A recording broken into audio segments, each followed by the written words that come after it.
Hi. இது வந்துட்டு சித்தரத்தங்க.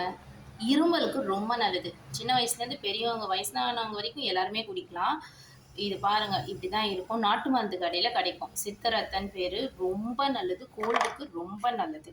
இத நைட் எடுத்து நல்லா ஒரு பாத்திரத்துல ஒரு 2, 3 போட்டீங்கன்னா போதும். இந்த அளவுக்கு போட்டுக்கிட்டு நல்லா 2 சொம்பு தண்ணிய ஊத்தி நல்லா கொதிக்க வச்சு மூடிட்டீங்கன்னா, காலையில எடுத்து பார்த்தீங்கன்னா, தண்ணி கலர் எப்படி இருக்குன்னு பாருங்க. இப்படி இருக்கும். சூப்பரா இருக்கும். இத லைட்டா சூடு பண்ணியும் குடிக்கலாம். இல்ல அப்படியேவும் குடிக்கலாம். பட் ஆனா குடிச்சீங்க அப்படின்னா, ஒரு 1 வீக் தொடர்ந்து குடிச்சாலே இருமல் சுத்தமா டோட்டலா நின்னுடும். ட்ரை பண்ணி பாருங்க. Thank you.